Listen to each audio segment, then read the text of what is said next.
Habsa Eliman Wan. Bonjour, dimanche 29 novembre 2020, bienvenue, vous suivez les programmes de la radio Sud FM, 6h30 dans nos studios, la même heure sur toutes les pendules de nos stations régionales, les titres de Sud Matin, lutte contre le grand banditisme, les trafics illicites de bois et les litiges en zone frontalière, l'armée sénégalaise et celle bissau-guinéenne ont paraphé à Ziguinchor une convention. Le commandant de la zone militaire numéro 5, colonel Souleymane Kandé, réagit dans cette édition. Programme de réhabilitation des écoles vétustes sur financement du PACASEN. L'école Justin Ndiaye de Saint-Louis, reconstruite à hauteur de 80 millions de francs CFA. La remise des clés a eu lieu ce samedi. Sur l'international au Burkina Faso, résultat provisoire des législatives, le MPP, le parti présidentiel, arrive en tête. Résultat publié peu avant minuit. En sport, gestion des infrastructures sportives, le ministère des Sports invite les élus locaux à s'engager davantage pour leur entretien. Matar Ba invite également à une forte mobilisation pour soutenir la candidature de Maître Augustin Senghor à la présidence de la CAF. Il a défendu son projet de budget ce samedi à l'Assemblée nationale. Vous aurez également droit à la rétrospective avec Marie-Rosalie Ndiaye.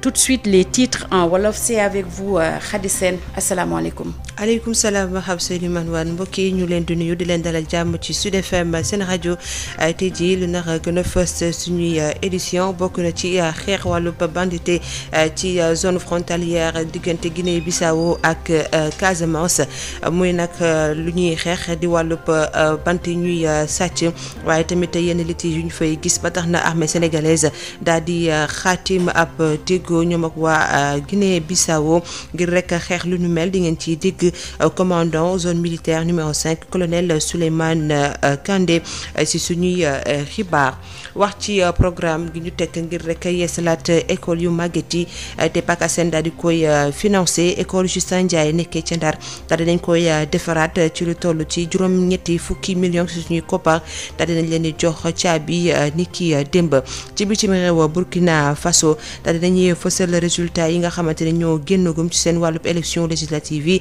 MPP di parti présidentiel bi moo daal di jël fi mu nekk nii raw gàddu gi di ñuy xaarandi yeneen résultats yi nag ni ki démb laata minuit lañ ko daal di fësal ci wàllub tàggatu yaram.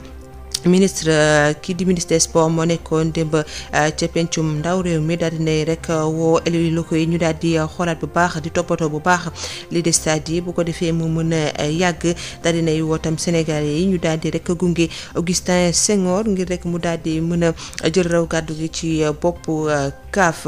dinañ ci toftal yeneen xibaar buñ ca noppee daal di dalal Marie-Rosalie Ndiaye ci wàllub rétro. Alassane Wade moo nekk ci xarale gi.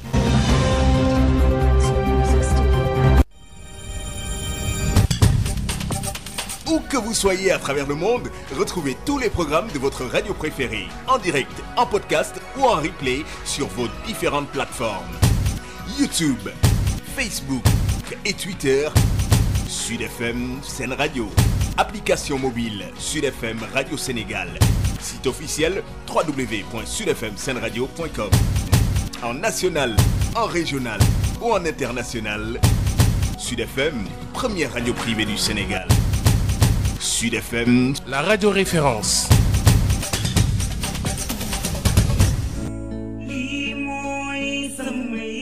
Yo, 2000 and some yearning, ATM at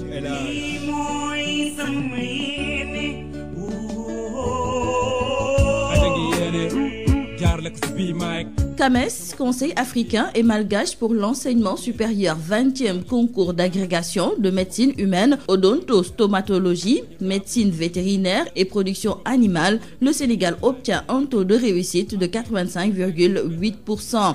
Du choix des candidats jusqu'à la proclamation des résultats, en passant par l'encadrement, la faculté enfile les perles du succès au CAMES édition 2020. Covid-19, maladie mystérieuse, la fac de médecine s'occupe-t-elle des préoccupations de la société? Que reste-t-il du lien humain, de la relation entre le patient et le médecin?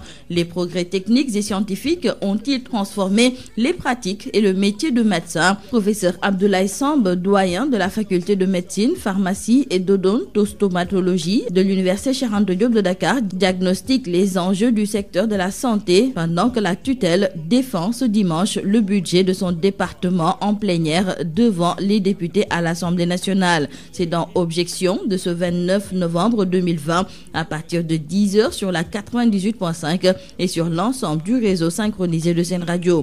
Objection, c'est l'émission politique de la rédaction animée par Bayomar Gueye.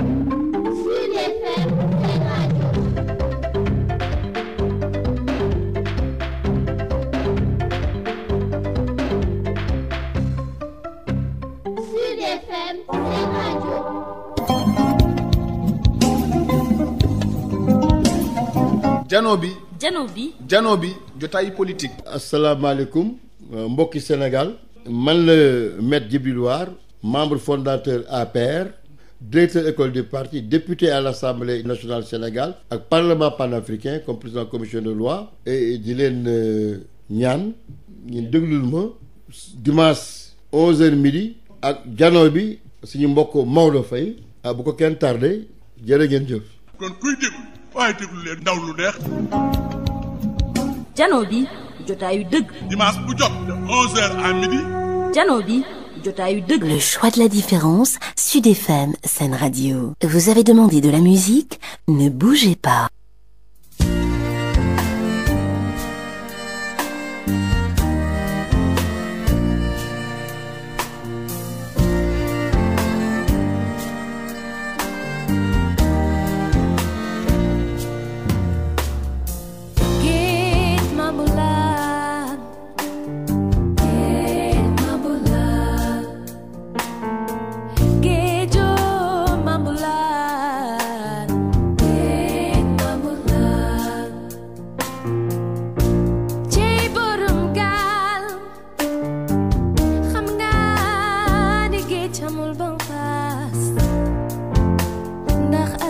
Aduna jar na yenn yi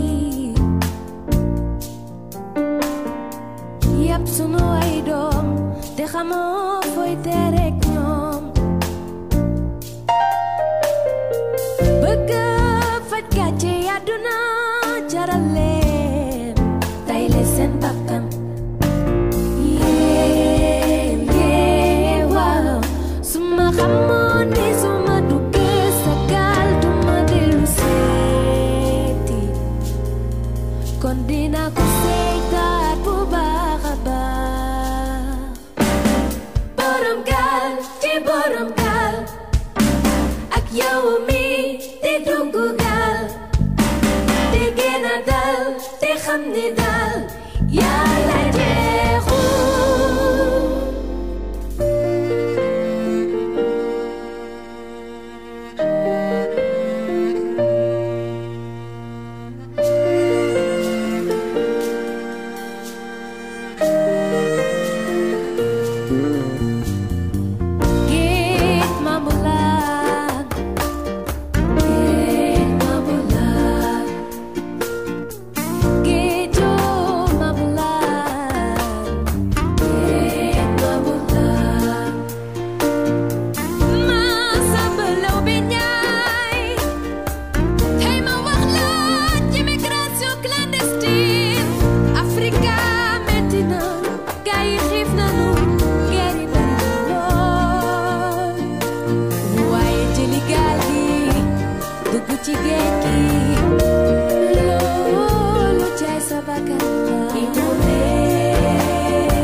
Que vous soyez à travers le monde, retrouvez tous les programmes de votre radio préférée en direct, en podcast ou en replay sur vos différentes plateformes.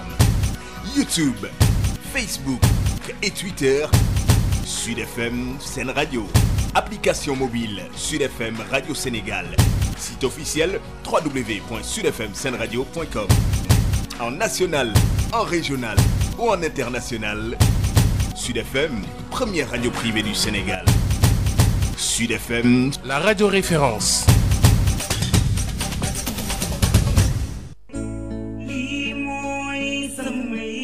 Yo, 2000 and suma yene, ATM at Ella. I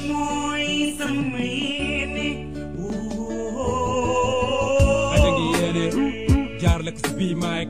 CAMES, Conseil africain et malgache pour l'enseignement supérieur, 20e concours d'agrégation de médecine humaine, odontostomatologie, médecine vétérinaire et production animale, le Sénégal obtient un taux de réussite de 85,8%. Du choix des candidats jusqu'à la proclamation des résultats, en passant par l'encadrement, la faculté enfile les perles du succès au CAMES édition 2020. Covid-19, maladie mystérieuse, la fac de médecine s'occupe des préoccupations de la société. Que reste-t-il du lien humain, de la relation entre le patient et le médecin? Les progrès techniques et scientifiques ont-ils transformé les pratiques et le métier de médecin? Professeur Abdoulaye Samb, doyen de la faculté de médecine, pharmacie et d'odontostomatologie de l'université Cheikh Anta Diop de Dakar, diagnostique les enjeux du secteur de la santé pendant que la tutelle défend ce dimanche le budget de son département en plénière devant les députés à l'Assemblée nationale. C'est dans Objection de ce 29 novembre 2020 à partir de 10h sur la 98.5 et sur l'ensemble du réseau synchronisé de Sen Radio. Objection, c'est l'émission politique de la rédaction animée par Bayo Margué.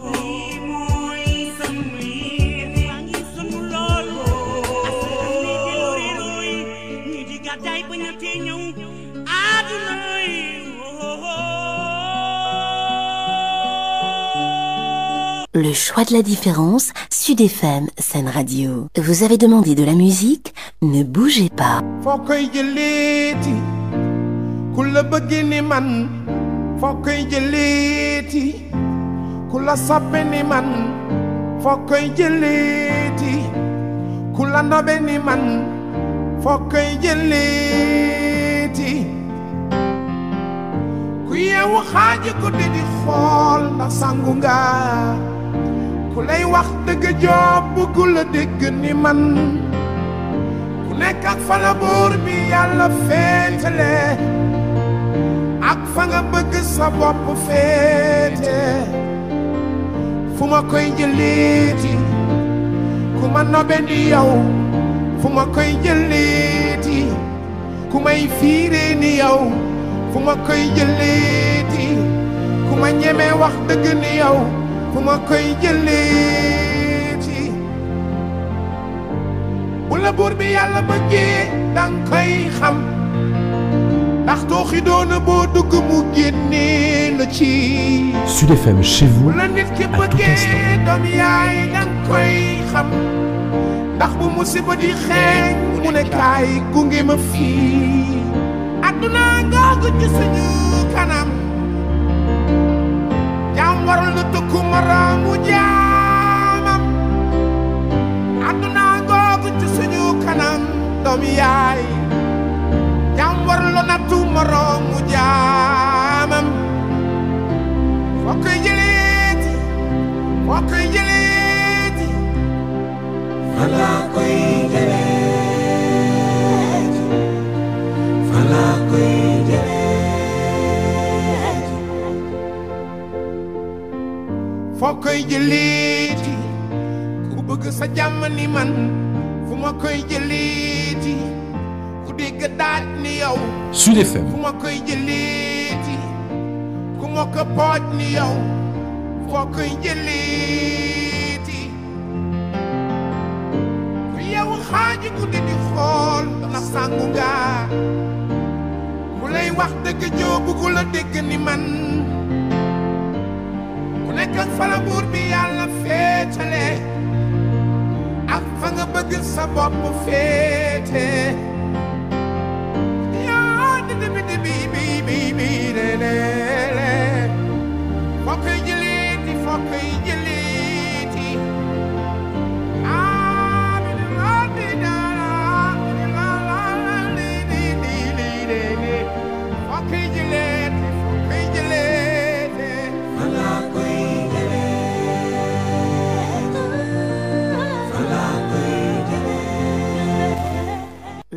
la différence, Sud FM, Sen Radio. Vous avez demandé de la musique? Ne bougez pas.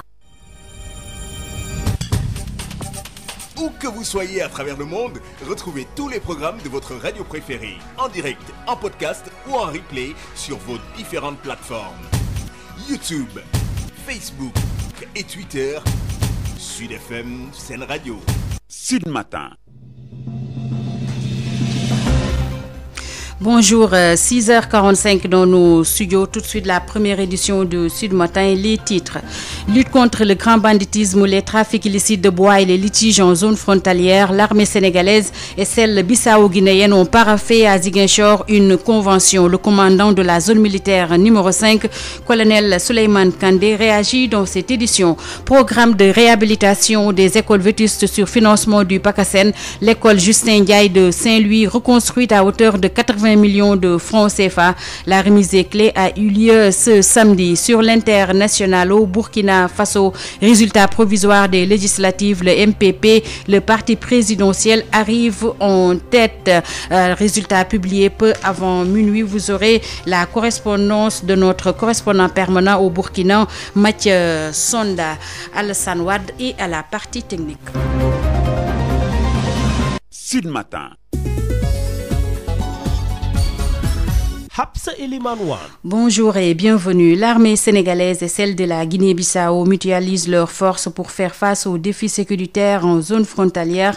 Elles ont signé une convention à Ziguinchor. Ces accords sécuritaires ont pour but de lutter contre le grand banditisme, les trafics illicites et les litiges fonciers en zone frontalière. Le colonel Souleymane Kandé, il est le commandant de la zone militaire numéro 5. S'en explique au micro de Ben Michel Kanfoudé. La rencontre qui nous réunit vise à relancer la coopération bilatérale entre les forces de défense et de sécurité des provinces nord et est de la Guinée-Bissau et des zones militaires numéro 5 et 6. Le thème retenu pour cette rencontre est sécurité transfrontalière. Quel mécanisme pour une meilleure prise en compte des défis sécuritaires entre les républiques de la Guinée-Bissau et du Sénégal concernant le grand banditisme, les trafics illicites, le vol de bétail et les litiges frontaliers. Il s'agira d'abord de faire le point de situation des problématiques sécuritaires à la frontière et ensuite de mettre en place des mécanismes permettant de garantir la sécurité dans la zone transfrontalière afin d'assurer la protection et la libre circulation des personnes et des biens entre nos deux pays et de prévenir des conflits intercommunautaires. Vous le savez, sans sécurité, il n'y a pas de vie en paix ni de vie en société possible. C'est pourquoi il urge de relancer la coopération en matière de défense et de sécurité et de mettre en place des mécanismes pour sécuriter la zone transfrontalière commune. Certes, des échanges et des partages d'informations ont toujours existé entre les zones militaires frontalières des deux pays.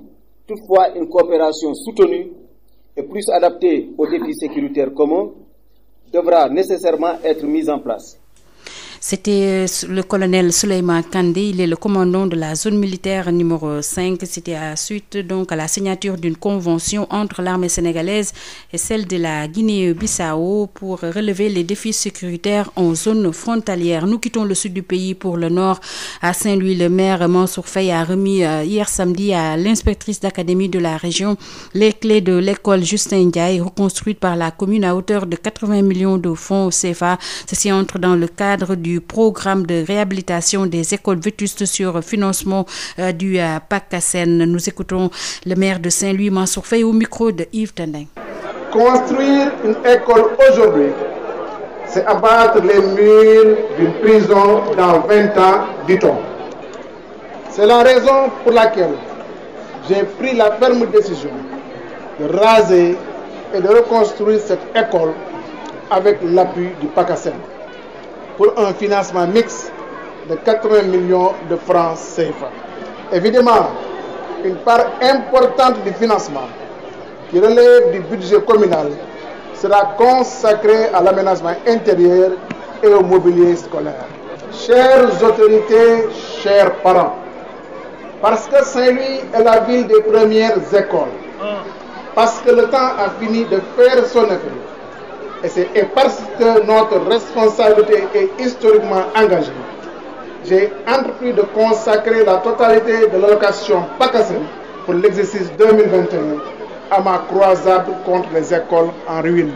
Il s'agit en effet d'un fonds de 500 millions de francs CFA qui sera entièrement dédié à la reconstruction de 6 autres établissements scolaires de la commune en état de délabrement très avancé.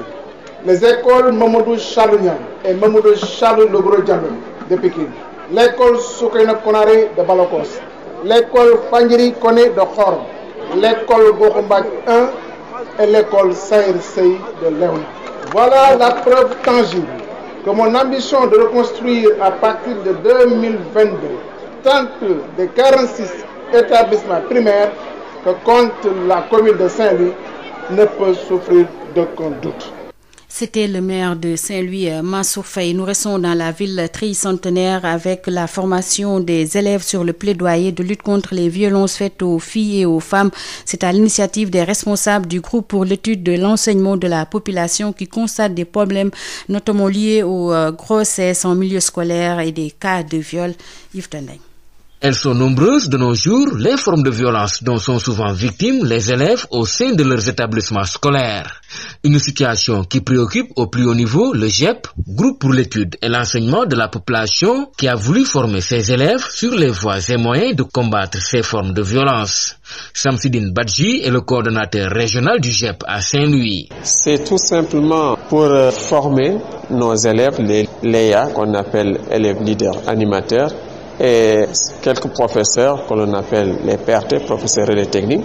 Ceci dans le but tout simplement d'avoir des techniques de plaidoyer pour lutter contre les violences basées sur le genre, comme par exemple les mutilations génitales féminines. Des formes de violence qu'il tente ici de nous lister. Actuellement, nous remarquons surtout en ce qui concerne les problèmes de grossesse.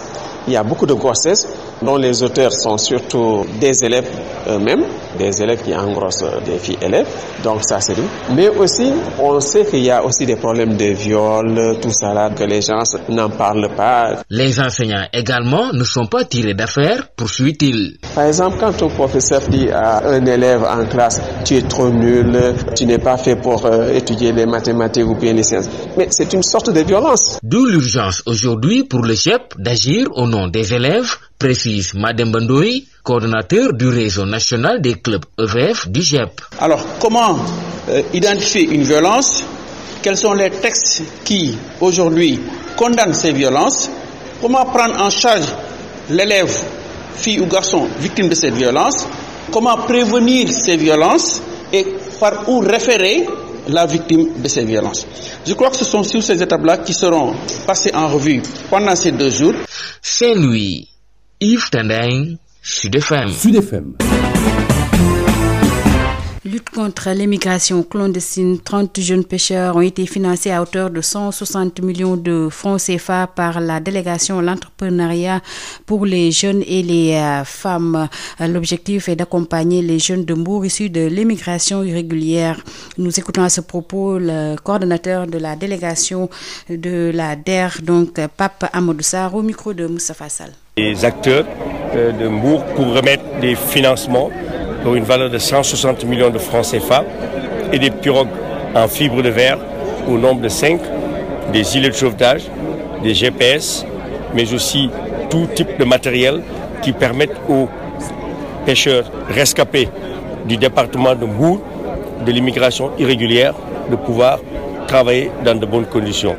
Suite à l'appel au chef de l'État, le président Macky Sall, qui a été fait à la DRFJ, d'accompagner les jeunes issus de l'immigration irrégulière et en zone de départ. Nous avons voulu faire aujourd'hui cette cérémonie pour concrétiser la vision du président, mais aussi le travail que nous avons entamé avec le ministère de la formation professionnelle et de la jeunesse et le conseil départemental de Mbour pour accompagner les jeunes de Mbour. C'est pour cela que nous étions là aujourd'hui. Ok. Le nombre de bénéficiaires? 160 millions de francs CFA pour environ 30 personnes qui ont eu à bénéficier des financements en l'espace de 10 jours.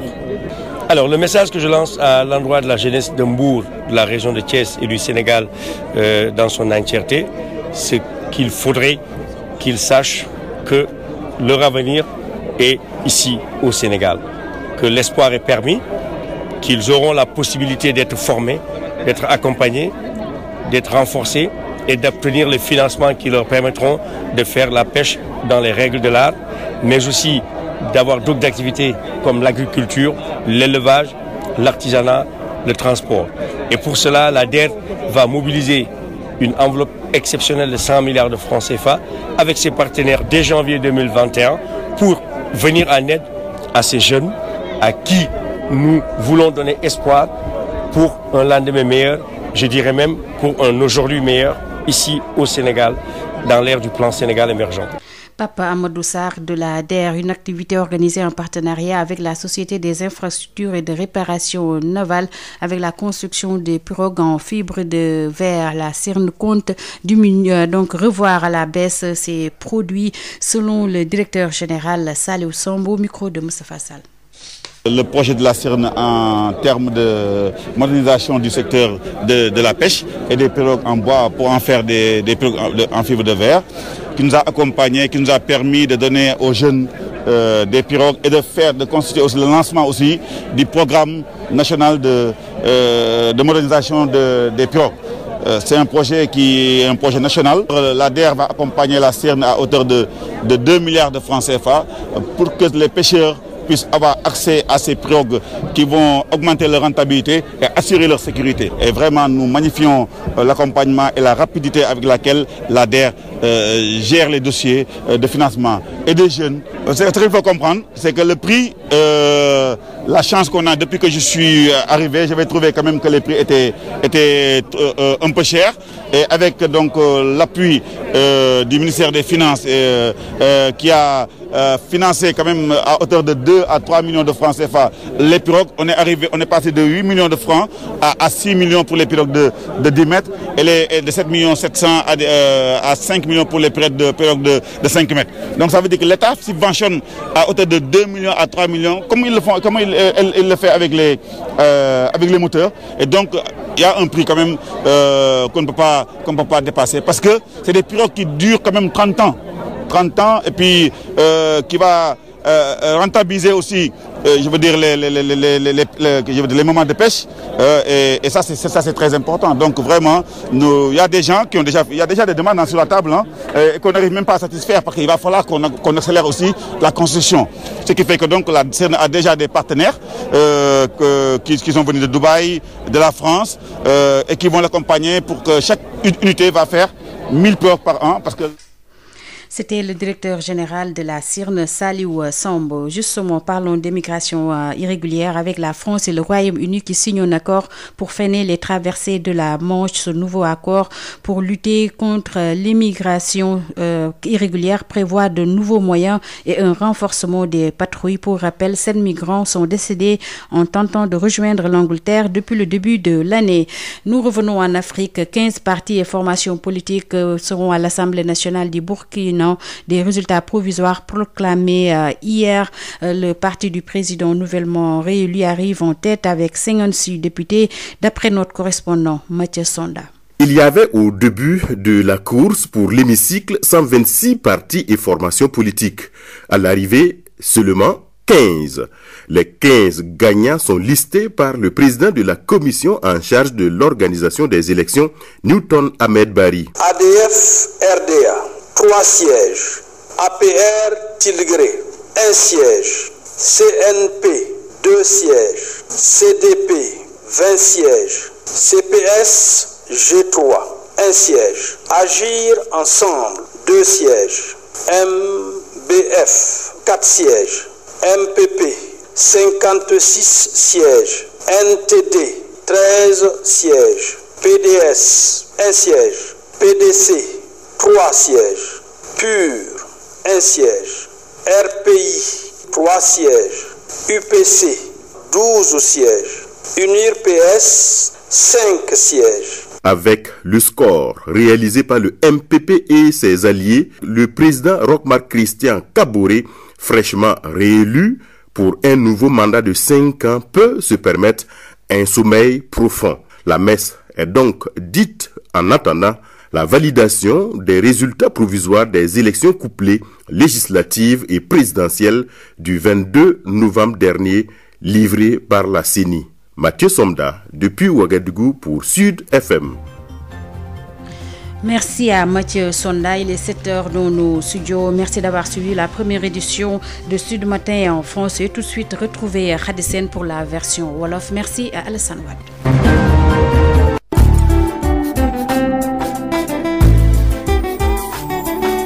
yéen a ngi déglu Sud FM rajo bi wër àdduna 98.5 Dakar.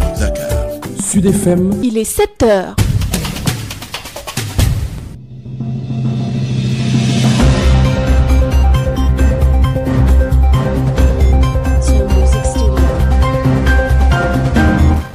asalaamaaleykum mbokk yi dal leen ak jàmm ci Sud FM seen rajo xibaar yi lu ci gën a fës bokk na ci xeex banditisme diggante Guinée-Bissau ak Sénégal sa frontière ba ak bant yi nga xamante ne ñu ngi koy jël te jaarul yoon di gor garab yi yenn ak litige yi ba tax na nag armée sénégalaise ak bu Guinée-Bissau daal di rek xaatim ab déggoo sa Ziguinchor ngir rek xeex li ni mel commandant zone militaire numéro 5 colonel Souleymane Kandé di ngeen ko dégg ci biir xibaar yi di wax tamit ci programme ñuy yeesalaate école yi màgget yi te PACASEN daal di koy financé école Justin Ndiaye bu Ndar daal dinañ koy defaraat ci lu toll juróom-ñetti fukki millions si suñuy koppar daal dinañ leen di jox caabi ni ki démb dinañ ci toftal xibaaru bitim réew ak xibaaru tàggat yaram ak jëwriñ bi yor wàllu tàggat yaram janook démb ak député yi ca pencu ba ndaw réew ma Matar Ba di wax ne rek ne élus locaux yi faw rek ñu toogaat bu baax di toppatoo l'idée stade yi bu ko defee ñu mën di yàgg tey tamit woote ngir rek ñu gunge Augustin Senghor ngir rek mu daal di jiite CAF buñ ci noppee dañ ci toftal yeneen i xibaar Alassane Wade moo nekk ci xarale yi.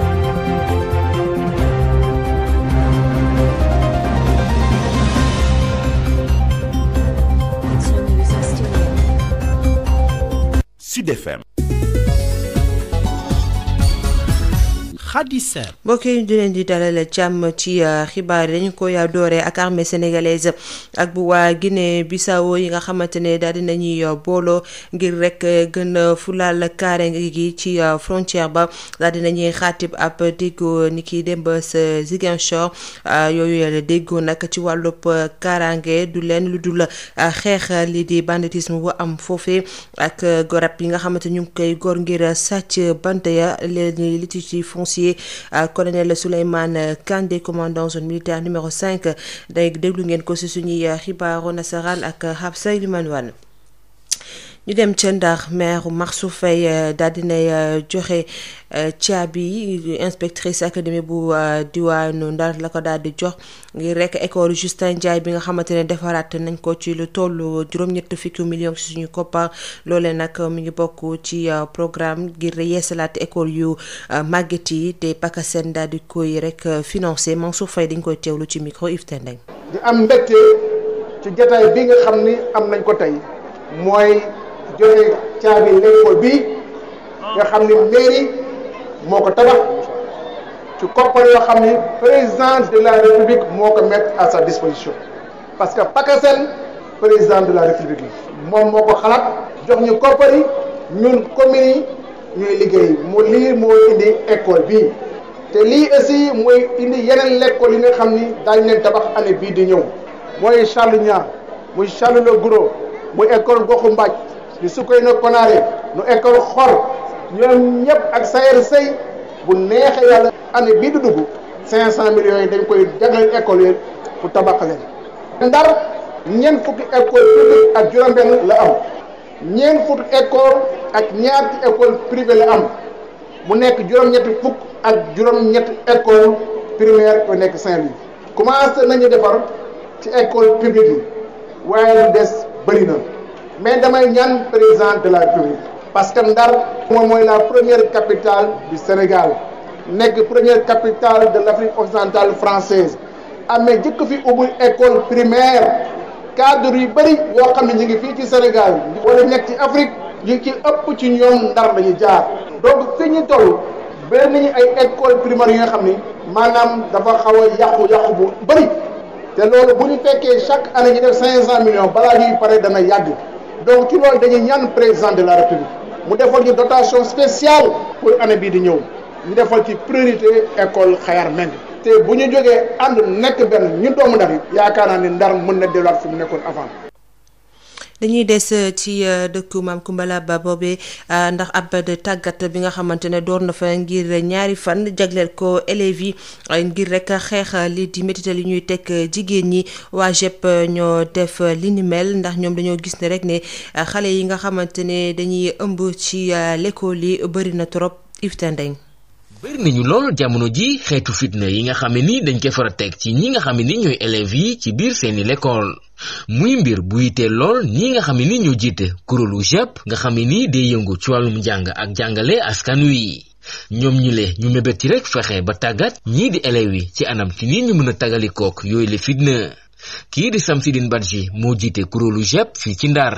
ñu ngi fi tey pour jéem a tàggatal xale yi les élèves ak professeurs yi pour mën a aar seen bopp surtout en ce qui concerne problème yoo xam ne li ñu ne violence xam nañ nekk vraiment problème grossesse yi ci école yi am na mais nit ñi duñ si wax par exemple xam nga des fois da ngay gis benn xale bu jigéen jékki-jékki rek du jàngi si bàyyi école tout ça mais nit ñi duñ jéem a seet lu tax parce que école bi du jéem a seet lu tax kii ñëwatul école dañuy ne dafa abandonné rek jeex na alors que xale bu jigéen bi peut-être dañ ko violé ou bien benn xaritam moo ko teg pression affaire yooyu jusqu'à ce que moom mu engrossé ko donc ça c'est des trucs de chantage tout ça yoo xam ne xale yu jigéen yi ñu ngi koy subir ci école yi. moom mu yokk ci sax di joxoñ ñii di jàngalekat yi. parce que jàngalekat bu ñëw par exemple ci biir classe bi nga interroger sa élève peut-être jàngul leçon bien peut-être am problème comprendre nga ne ko yow daal da nga nul xam loo gàtt yow daal matière da ngay sonal sa bopp di ñëw école mais yooyu xam nga ne kooku déjà ko jàngalekat bu ko wax élève xam nga ne élève boobu du sawarati pour jàng matière boobu. li ni mel moo waral tey jile ñoom ñu jàpp ne daal jot na nag ñu dugal ci seen yoxo ngir jéem ci indi saafara kii di Mademba Ndoye mooy coordonnateur bu réseau national bu club EVF yu kuréelu JEP. tàggat xale yi pour xool naka la ñuy mën a def pour koo xam ne kii dañu ko violenté mu mën a xam naka lay def pour mën ci génn. ki doon jokkoo ak yéen fii ci Saint-Louis Yves Tendeng Sud FM. Sud FM di ab lëkkaloo ci njëriñu askan wi. wax ci wàllub xeex mbëkk mi waa DER daal di rek financé fanweeri mool ci lu toll téeméeri million ak juróom benn fukk loolee nag ngir rek ñu am ci ay gaal yu ñuy defaree verre ay gilet de sauvetage ak yeneen i matériel luñ ci bëgg rek mooy gunge ndaw Mbuur yooyu nga xamante ne ñoo jógee ci mbëkk mi ngir rek ñu mën a jëriñ seen réew. délégué général à l'entrepreneuriat rapide di wax ne rek dinañu teg beneen enveloppe bu téeméeri milliards ci année bi di 2021. Papa Modou Sarr dañ koy teewloo ko Moustapha Sall. waaw tey dañ fi ñëwoon ak président conseil départemental Mbour bi taxaw sama wet Saliou Samb ak Sophie Gladima mi di ministre du pétrole et de l'énergie waa Joal ak préfet wu département Mbour ak acteurs yi DG yi conseillers yi députés yi ñëpp pour remettre financement wu 160 millions de francs CFA ak ay pirogue en fibre de verre ak ay gilet ak ay GPS yi nga xamante ne ñun ak CIRN ñoo lëkkaloo pour jox ko nu mu tudd pêcheurs yi nappkat yi nga xamante ne dañu doon dem si immigration clandestine si bateau yi ñu ñëwaat ñuy wax maanaam rescapé objectif bi mooy lu ñu président Macky Sall sant mooy ñu jox ndaw ñooñu xëy ñu jox leen espoir pour laaj leen ñu bañ a jël bateau yi ñu toog fii réew mi fii tekki fii loolu moo nekkoon suñu tànk tey. 160 millions de francs CFA pour environ 30 personnes tey bénéficier nañu ci financement bi ñeneen ñu ngi koy étudier bu soobee nañ ko continuer.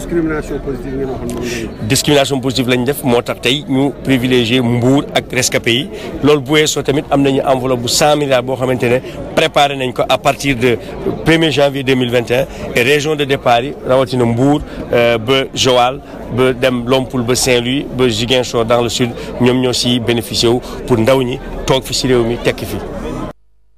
les activités nag waa DER ñu ngi ko amal ànd ceeg waa société bi di defar li di bateau yi di waa CIRN ngir rek ñu defar ay gaal yoo xamante ne verre lañ koy defaree ci rek yeesalaat yooyu les boobule secteur CIRN fas yéene na rek wàññi njëg yi ngir rek gën a jàppale ndaw yi ñu daal di toog fii ci seen dëkk bañ a rek jël gaal yi Saliou Samb mooy directeur général bu CIRN dañ koy teewlu ak Moustapha Sall. waaw xanaa daal en tant que directeur général du CIRN di rafetlu accompagnement bi nga xam ne DER accompagné na ko sama structure pour permettre ba ma nga xam ne projet national bi nga xam ne son excellence le président Macky Sall da ko def sur place mooy changer gaal yi gaalu bant yi def ko ay gaalu fibre de verre mu mun a nekk lancement bi tey am na 5 pirogues yoo xam ne DER financé na ko jox ko rescapés yi nga xam ne ñoo jóge woon ci géej gi ñëwaat dellusiwaat jàppal leen pour ñu mën a am seen jumtuwaay yoo xam ne dinañ mën a def seen liggéey si anam yu sell et puis yu sécurisé. DER dafa décider accompagner Sirne pour que programme national boobu tamit mu nekk leen mu gën ko lawal si pêcheurs yëpp. Et donc à partir normalement de décembre bi dina am benn enveloppe de 2 milliards boo xam ne DER da ko réserver seulement Sirne pour que pêcheurs yi mën a gis seen bopp ci programme boobu. fii ci Malicounda am na fi 5000 mètres carrés boo xam ne dina am 200 personnes yoo xam ne dañuy liggéey chaque usine bu nekk donc dina am 4 usines yoo xam ne dañuy defar gaal yi donc 800 personnes di ci nar a liggéey. charpentiers yi dañ ciy bokk ak xale yi tamit dañu leen former pour ñu mën a defar gaal yooyu mais loolu suñ ci jógee day permettre nga xam ne fii ak 10 ans 30 000 période yëpp day nekk loo xam ne dafa. waa prix yi moom pour mu wàññeeku xam leen ne actuellement prix yi mi ngi nekkoon ci 8 millions ba mooy doog a ñëw fexe naa ak ministre des finances ak son président Macky Sall ba fexe ne wàcc nañ ko ba nga xam ne am na finance ba nga xam ne def nañ ko boo xam ne gaal yi passé nañ de 8 millions ba 6 millions donc nag foofu lañ mën a yem parce que gaal yoo xam ne 30 ans la ñuy def di wàññeeku ci lépp ngëneel rek moo ci am donc daal incha allah demande yi bëri na mais man maa mënagul fournir te incha allah avec samay partenaires yi fexe nañ fexe ba nga xam ne fii 2021 ñu arrivé à 3000 pirogues par an ba nga xam ne en 10 ans. ci wàllub mbëkk moomee France ak Royaume-Uni daal dinañuy rek xaatim ab déggoo ngir rek dakkal traversée bi ñuy def ci Manche bi accord bu bees boobee ngir rek xeex ñii di tukki te duñ ko jaarale ci yoon loole nag dina tax ñu daal di gën a ful tamit lii di surveillance bi yokk foofu ay agent ngir rek ñuy def ay patrouille ci pàttali juróom-ñaari migrants ñàkk nañu seen bakkan ngir rek bëggoon dem Angleterre ci année bi di 2020. ci wàllub xibaar international ba tey lii di fay ca Burkina Faso fukk ak juróomi parti ak formation politique ñoo war a rek dem ci assemblée nationale résultat yi nga xamante ne génn gum na gannaaw ci ñaar fukki fan ak juróom-ñett laata minuit di jot MPP parti bu président bi nga xamante ne ñoom moom la ñu fal ca bopp réew ma moo daal di rek jël raw gàddu gi ak juróom fukk ak juróom-benn député ci di waa CDP daal di ci topp moom mi moo nekkoon parti kii di nga xamante ne moo fi nekkoon jiiti réew mi di Blaise Compaoré yooyu les résultats nag ba tey c'est lu provisoire la ba tey waa MPP. ak ñu muy àndal ñoom ñoo gën a jox doole président bi nga xamante ne dina mën a rek toog te du am benn jafe-jafe ci ñaareelu mandaam bi. xibaaru tàggatu yaram dañuy wax ci ni ñuy rek yore li di stade yi ministre bi yor wàllu tàggat yaram di Matar Ba di woo rek élus locaux yi ñu daal di gën a jël seen responsabilité xoolaat rek nu ñuy toppatoowee yooyu les stade bu ko defee rek ñu mën a yàgg Matar Ba ni ki démb la nekkoon ci kanamu député yi dañ koy déglu ak Babacar Samb. lu bëri def nañu ko fi defar nañ bay bëgg a dee am na nag.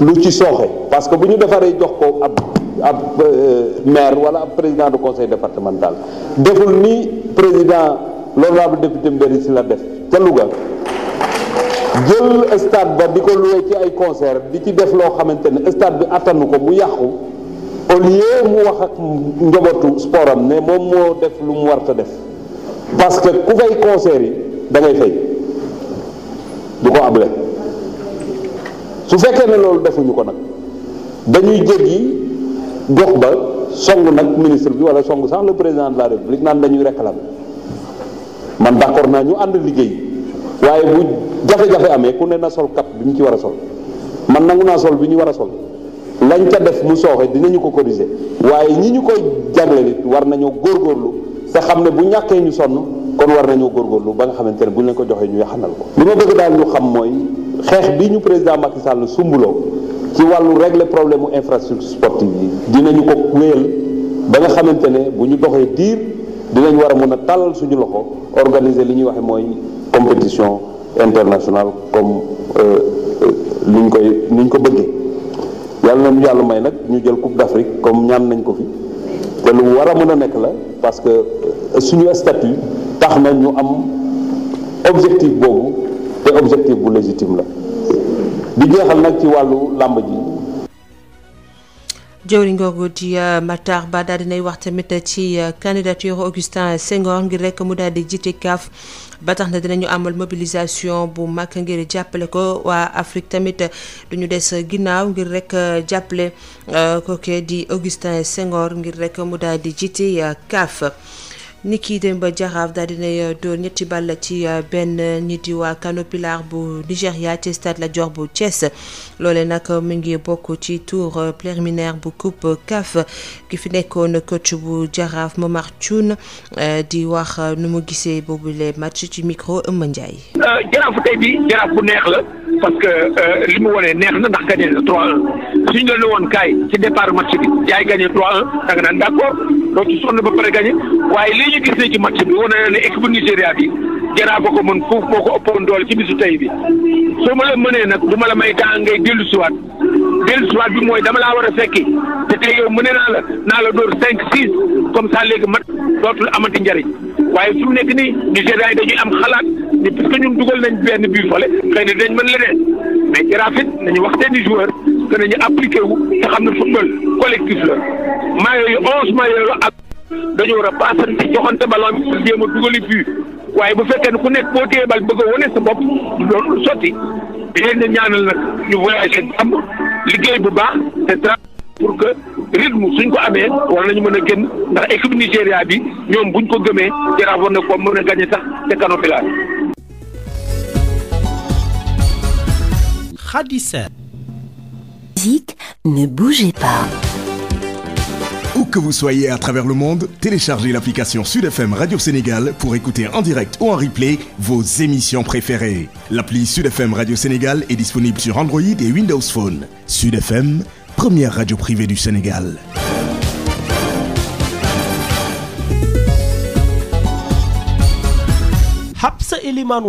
Bonjour et bienvenue à Sud Matin, seconde édition. Nous sommes le dimanche 29 novembre 2020. Alassane Wade est à la partie technique. À Saint-Louis, le maire Mansour Faye a remis hier samedi à l'inspectrice d'académie de la région les clés de l'école Justin Ndiaye, reconstruite par la commune à hauteur de 80 millions de francs CFA. Ceci dans le cadre d'un programme de réhabilitation des écoles vétustes sur financement du PACASEN. Le maire de Saint-Louis annonce la reconstruction prochaine de 6 autres écoles en état de délabrement avancé pour un montant de 500 millions de francs CFA. Mansour Faye est au micro de Yves Tendeng. Construire une école aujourd'hui, c'est abattre les murs d'une prison dans 20 ans, dit-on. C'est la raison pour laquelle j'ai pris la ferme décision de raser et de reconstruire cette école avec l'appui du PACASEN pour un financement mixte de 80 millions de francs CFA. Évidemment, une part importante du financement qui relève du budget communal sera consacrée à l'aménagement intérieur et au mobilier scolaire. Chères autorités, chers parents, parce que Saint-Louis est la ville des premières écoles, parce que le temps a fini de faire son effet, et parce que notre responsabilité est historiquement engagée, j'ai entrepris de consacrer la totalité de l'allocation PACASEN pour l'exercice 2021 à ma croisade contre les écoles en ruine. Il s'agit en effet d'un fonds de 500 millions de francs CFA qui sera entièrement dédié à la reconstruction de 6 autres établissements scolaires de la commune en état de délabrement très avancé. Les écoles Mamadou Charles Niang et Mamadou Charles Le Gros Diallo de Pékin, l'école Soukeyna Konaré de Balakos, l'école Fandjiri Koné de Khorom, l'école Gokumbak 1 et l'école Saïr Sey de Léona. Voilà la preuve tangible que mon ambition de reconstruire à partir de 2022 tant des 46 établissements primaires que compte la commune de Saint-Louis ne peut souffrir d'aucun doute. C'était le maire de Saint-Louis, Mansour Faye. Après la remise des clés de l'école Justin Ndiaye de Saint-Louis, place à une autre remise de clés relative à un travailleur, un toit. L'ambition que s'est fixée le syndicat unique des travailleurs de l'énergie qui a procédé à la remise de 40 clés à certains de ses membres dans le cadre du programme immobilier dénommé Cité Aboubacar Sadir de Kounoune.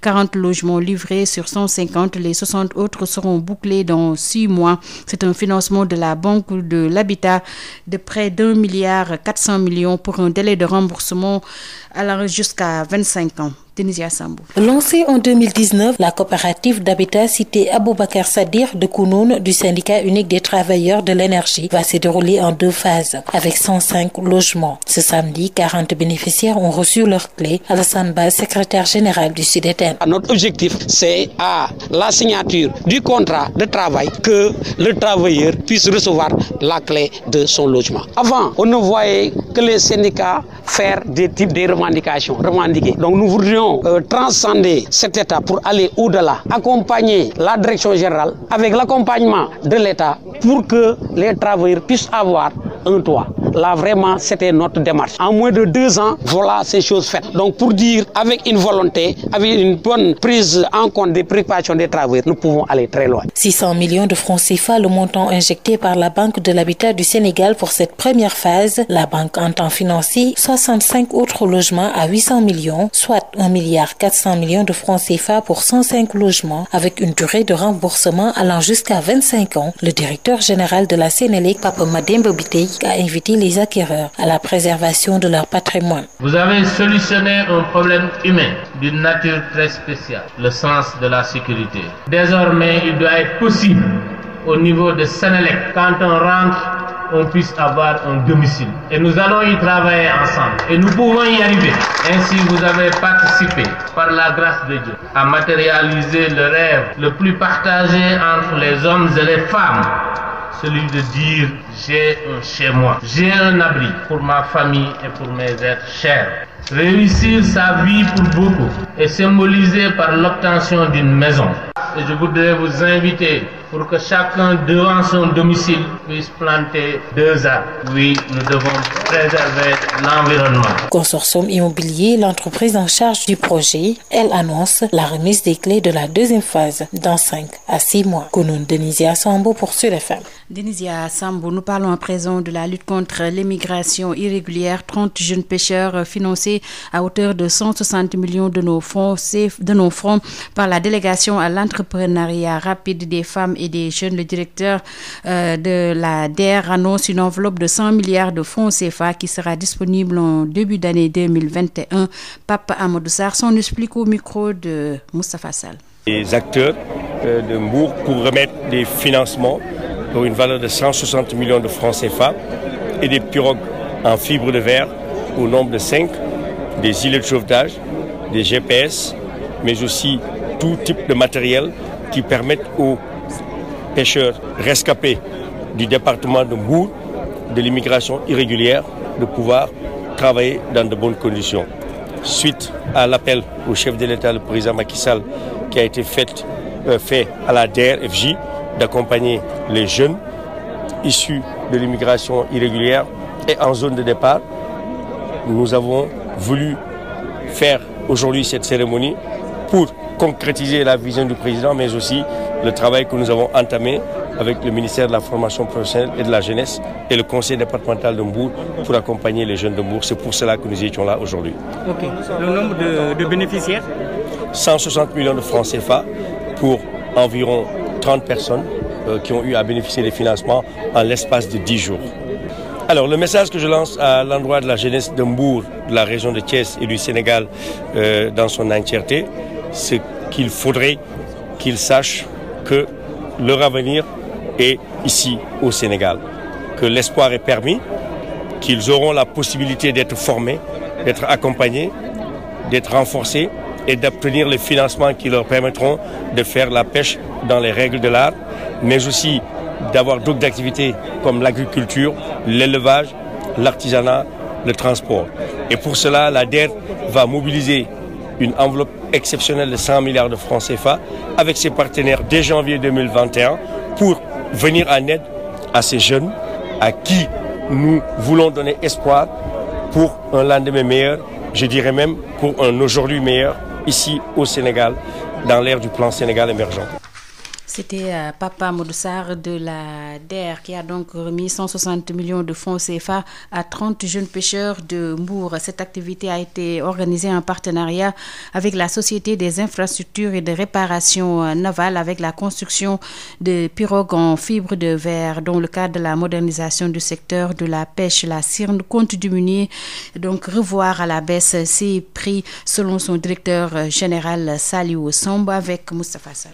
Le projet de la CIRN en termes de modernisation du secteur de la pêche et des pirogues en bois pour en faire des pirogues en fibre de verre, qui nous a accompagnés, qui nous a permis de donner aux jeunes des pirogues et de constituer aussi le lancement aussi du programme national de modernisation des pirogues. C'est un projet qui est un projet national. La DER va accompagner la CIRN à hauteur de 2 milliards de francs CFA pour que les pêcheurs puissent avoir accès à ces pirogues qui vont augmenter leur rentabilité et assurer leur sécurité. Et vraiment, nous magnifions l'accompagnement et la rapidité avec laquelle la DER gère les dossiers de financement et des jeunes. Ce qu'il faut comprendre, c'est que le prix, la chance qu'on a depuis que je suis arrivé, j'avais trouvé quand même que les prix étaient un peu chers.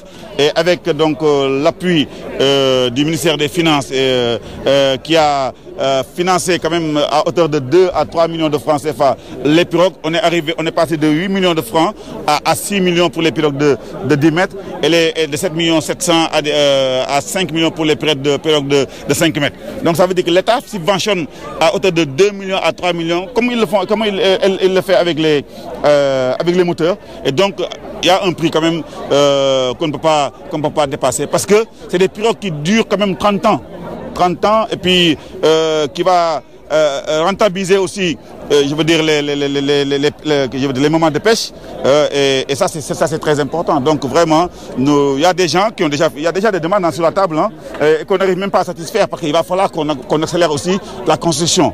Ce qui fait que donc la CIRN a déjà des partenaires qui sont venus de Dubaï, de la France et qui vont l'accompagner pour que chaque unité va faire 1000 pirogues par an, parce que le but c'est d'arriver au moins à 3000 pirogues par an et en 10 ans d'arriver à clôturer les 30 000 pirogues qui sont en circulation. En tant que président... C'était le directeur général de la CIRN, Saliou Samb. Retenez que la France et le Royaume-Uni ont signé un accord pour freiner les traversées de la Manche. Ce nouvel accord pour lutter contre l'immigration irrégulière prévoit de nouveaux moyens et un renforcement des patrouilles. 7 migrants sont décédés en tentant de rejoindre l'Angleterre depuis le début de l'année. L'armée sénégalaise et celle de la Guinée-Bissau mutualisent leurs forces pour faire face aux défis sécuritaires en zone frontalière. Elles ont paraphé une convention à Ziguinchor, c'était hier samedi. Ces accords sécuritaires ont pour but de lutter contre le grand banditisme, le trafic illicite de bois et les litiges fonciers en zone de frontière. Le colonel Souleymane Kandé, le commandant de la zone militaire numéro 5, il s'en explique au micro de Ben Michel Kanfoudi. La rencontre qui nous réunit vise à relancer la coopération bilatérale entre les forces de défense et de sécurité des provinces nord et est de la Guinée-Bissau et des zones militaires numéro 5 et 6. Le thème retenu pour cette rencontre est sécurité transfrontalière. Quel mécanisme pour une meilleure prise en compte des défis sécuritaires entre les républiques de la Guinée-Bissau et du Sénégal concernant le grand banditisme, les trafics illicites, le vol de bétail et les litiges frontaliers. Il s'agira d'abord de faire le point de situation des problématiques sécuritaires à la frontière et ensuite de mettre en place des mécanismes permettant de garantir la sécurité dans la zone transfrontalière afin d'assurer la protection et la libre circulation des personnes et des biens entre nos deux pays et de prévenir des conflits intercommunautaires. Vous le savez, sans sécurité, il n'y a pas de vie en paix ni de vie en société possible. C'est pourquoi il urge de relancer la coopération en matière de défense et de sécurité et de mettre en place des mécanismes pour sécuriter la zone transfrontalière commune. Certes, des échanges et des partages d'informations ont toujours existé entre les zones militaires frontalières des deux pays. Toutefois, une coopération soutenue et plus adaptée aux défis sécuritaires communs devra nécessairement être mise en place. Parlons de sport à présent avec la gestion des infrastructures sportives. Le ministre de tutelle, Matar Ba, qui a fait face aux élus de l'Assemblée nationale, a invité les élus locaux à prendre toutes leurs responsabilités et s'engager dans la maintenance et l'entretien de ces infrastructures. Matar Ba est également revenu sur les grands projets infrastructurels de l'État pour espérer organiser la CAN. Nous écoutons le ministre Matar Ba avec Babacar Samb. On construit beaucoup d'infrastructures sportives. Quelques années après, soit il y a une surutilisation ou bien il y a une négligence. Mais ça, on ne peut pas imputer cette faute ou bien cette négligence à 100% au ministère des Sports. Parce que dès qu'on finit la construction, on remet les clés aux responsables des collectivités territoriales qui sont concernées, qui reçoivent les doléances de la jeunesse sportive et qui doivent être plus engagés que le ministre même pour l'entretien et la maintenance de ces infrastructures sportives. Alors, quand on gère une compétence transférée et qu'on a une bouffée d'oxygène venant du niveau central, on doit avoir l'engagement et le sérieux nécessaire de ne pas en faire n'importe quoi. Parce que ces stades-là ne sont pas donnés gratuitement. Nous sommes tous Sénégalais, des fois les concerts, les meetings politiques, beaucoup de choses sont organisées au niveau de nos stades. Et ça participe à la détérioration de ces infrastructures sportives. Nous acceptons de prendre notre part de responsabilité. Mais les responsables au niveau local aussi ont l'obligation d'assumer leur part de responsabilité. Pour que d'ici quelques années, que le Sénégal puisse organiser la Coupe d'Afrique des Nations. Pour ce faire, il faut disposer de bonnes infrastructures. C'est pourquoi, dans quelques mois, ou bien au courant du mois de décembre, les ingénieurs chinois seront là pour la réhabilitation du stade Léopold Senghor. Plus de 20 milliards d'investissements. Après Léopold Senghor, Elimane El Fall de Diourbel sera réhabilité par la même mission. Lamine Gueye, pareil, de Kaolack. Aline Sitoé Diatta de Ziguinchor, même chose. Nous allons mettre 16 milliards pour réhabiliter Maître Babacar Seye. Toutes les conditions requises au niveau de Lat Dior de Thiès. Quand on aura le stade du Sénégal qui a démarré, les ouvriers sont là-bas, ils travaillent jour et nuit. Et l'infrastructure sera livrée en 17 mois. Quand on aura Aline Sitoé Diatta avec une plus grande capacité d'accueil, le Sénégal va prendre le sens inverse. Cela veut dire disposer de toutes les infrastructures sportives avant de demander l'organisation de la Coupe d'Afrique des Nations.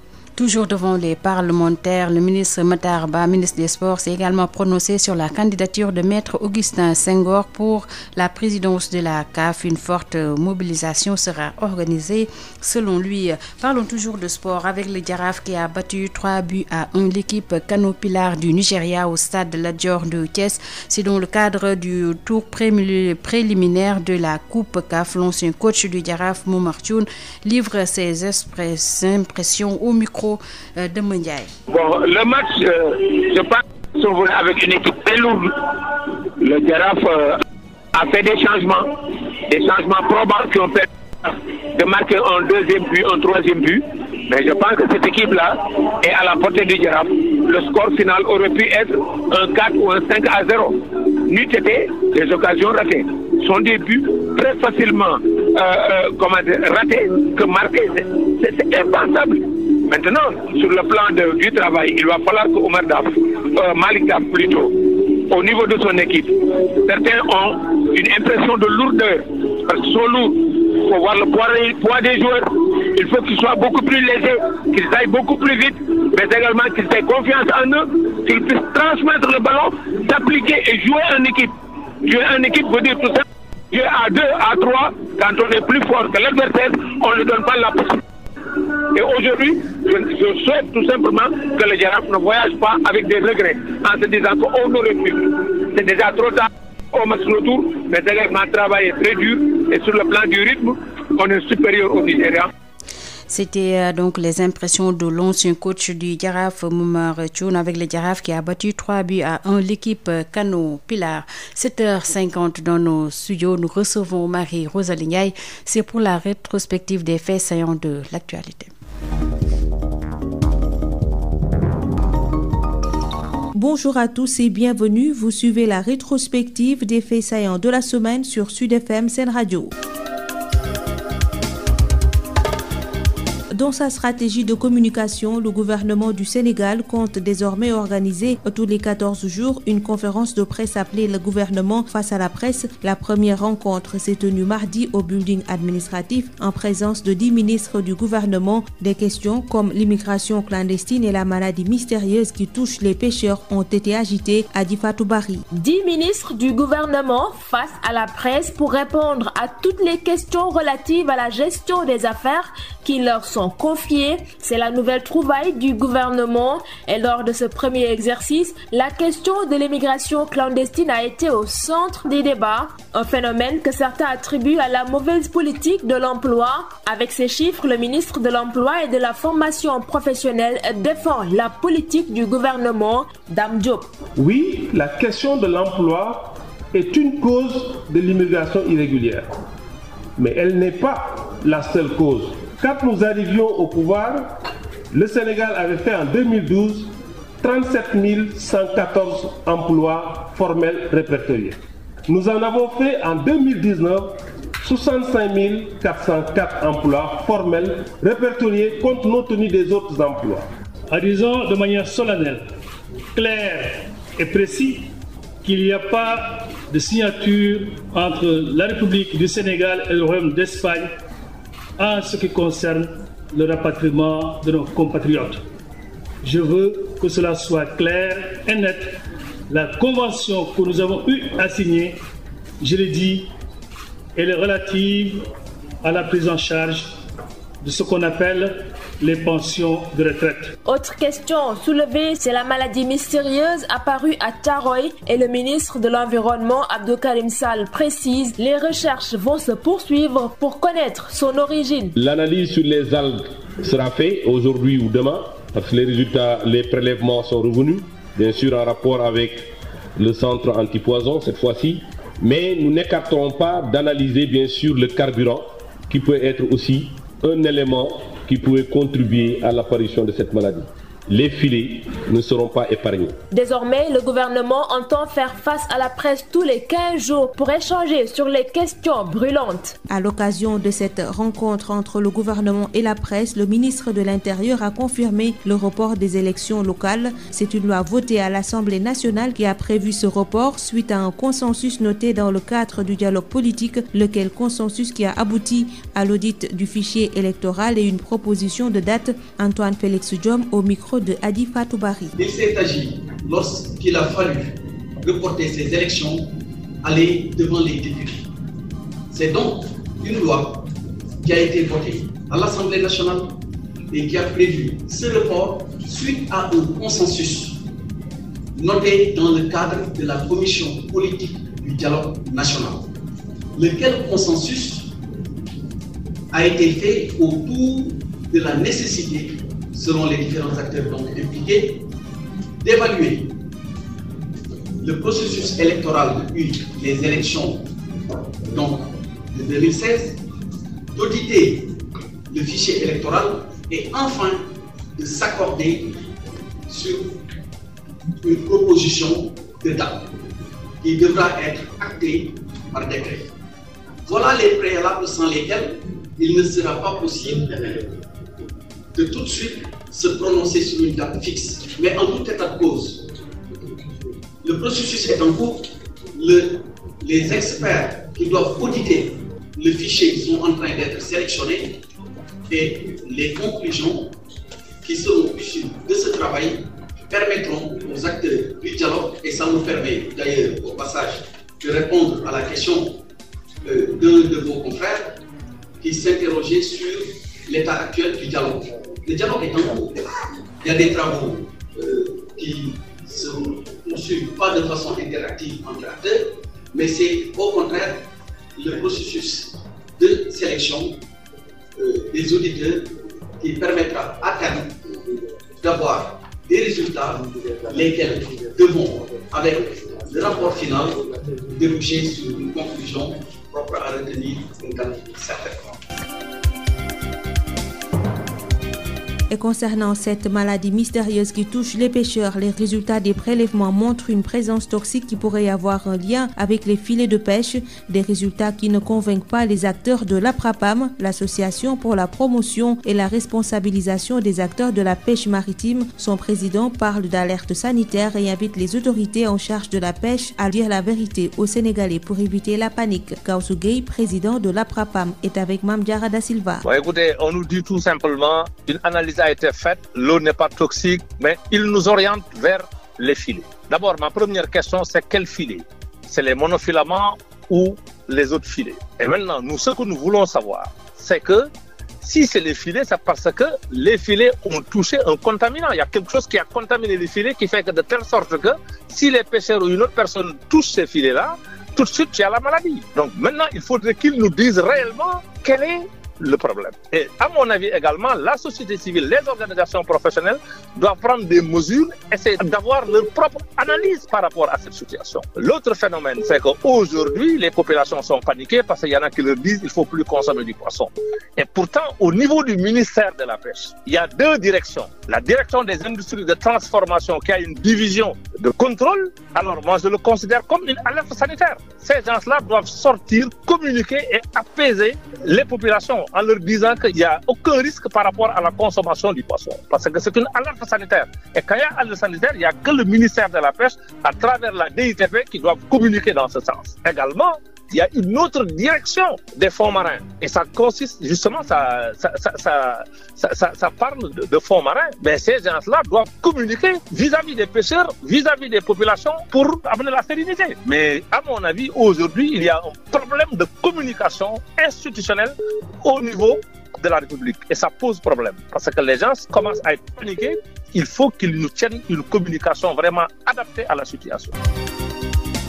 Le projet de budget 2021 a été arrêté jeudi à 4 589,15 milliards de francs CFA, votés majoritairement par les députés. Les débats ont surtout tourné autour du déficit budgétaire estimé à un peu plus de 740 milliards et du service de la dette. Le ministre des Finances et du Budget a souligné la nécessité de s'endetter pour financer les investissements pour le développement du pays. Voici le ministre Abdoulaye Daouda Diallo au micro de Amadou Moustapha Dia. Sur le plan de la maîtrise des finances publiques, nous allons commencer à amorcer la baisse du déficit parce que là aussi c'est important, on est à 6,1. Il nous faut aller progressivement dans la descente, d'abord à 5 cette année, à 4 en 2022 pour justement nous retrouver à notre déficit habituel, donc cible de 3% en 2023. Les recettes budgétaires donc, montent aujourd'hui à 3 090 milliards.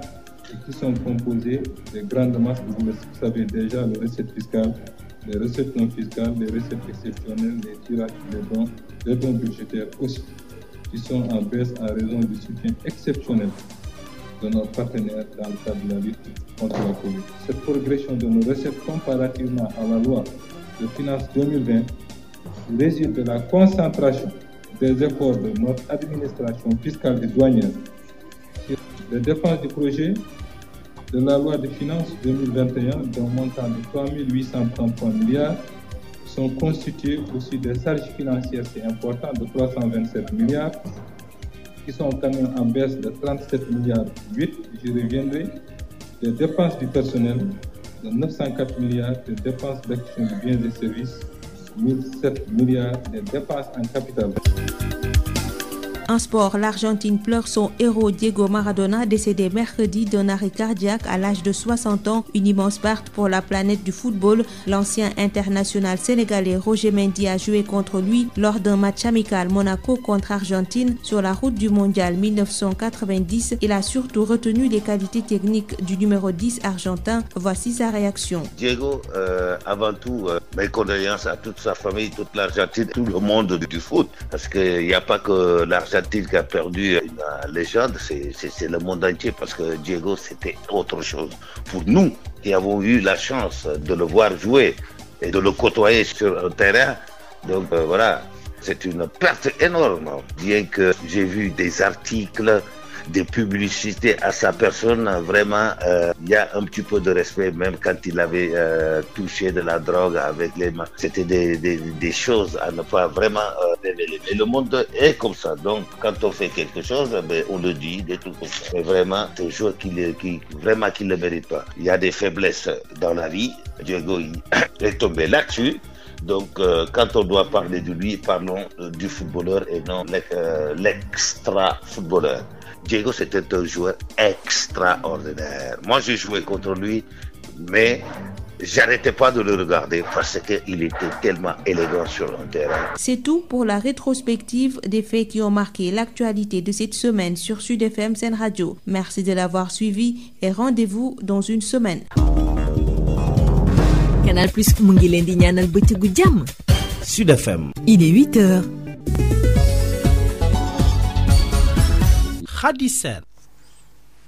juróom-ñetti waxtu ci Sud FM seen rajo ñu ngi ci ñaareelu pàccub xibaar yi mbokk yi ñu leen di nuyu di leen dalal jàmm ci Sud FM seen rajo xibaar yi dañu koy dooree ak li nga xamante ni mooy école yi ñuy defaraat fële ca Ndar nag maire bu Saint-Louis di Mansour Faye daal dinay joxe caabi école Justin Ndiaye bi nga xamante ne defaat nañ ko ci lu tollu juróom-ñett fukki millions suñuy koppar loolu nag mi ngi ñeel programme yi ñuy defaraat école yu màgget yi te PACASEN daal di koy financé Mansour Faye daal dinay wax ne tamit dinañu tabaxaat yeneen juróom-benn école yoo xamante ne dañoo nekk rek dañoo yàq bu baax a baax ci lu toll juróomi téeméeri millions suñuy koppar dañ koy teewlu ci micro Yves Tendeng. di am mbégte ci jotaay bi nga xam ni am nañ ko tey mooy joxe caabi l'école bi nga xam ni mairie moo ko tabax. ci koppar yoo xam ni président de la république moo ko mettre à sa disposition parce que PACASEN président de la république moom moo ko xalaat jox ñu koppar yi ñun communes yi ñuy liggéey lii moo indi école bii te lii aussi mooy indi yeneen l'école yi nga xam ni daañu leen tabax année bii di ñëw mooy Charles Niang muy Charles Le Gros muy école Goxu Mbaaj di Soukeyna Konaré nu école Xor ñoom ñëpp ak Sayer Sey bu neexee yàlla année bii di dugg 500 millions yi dañ koy jagleel école yi pour tabax leen. Ndar ñeent fukki école publique ak juróom-benn la am ñeent fukki école ak ñaar ci école privée la am mu nekk juróom-ñetti fukk ak juróom-ñetti école primaire yu nekk Saint-Louis. commencé nañu defar ci école publique yi waaye lu des bëri na mais damay ñaan président de la République. parce que Ndar moom mooy la première capitale du Sénégal nekk première capitale de l'Afrique occidentale française amee jëkk fi ubbi école primaire cadre yu bëri yoo xam ne ñu ngi fii ci Sénégal wala nekk ci Afrique yu ci ëpp ci ñoom Ndar lañu jaar donc fi ñu toll benn nañu ay école primaire yi nga xam ni maanaam dafa xaw a yàqu bu bëri te loolu bu ñu fekkee chaque année ñu def 500 millions balaa ñuy pare dana yàgg donc ci loolu dañuy ñaan président de la République mu defal ñu dotation spéciale pour année bii di ñëw ñu defal ci priorité école Xayar Meng te bu ñu jógee ànd nekk benn ñu doomu Ndar yi yaakaar naa ne Ndar mën na delluwaat fi mu nekkoon avant.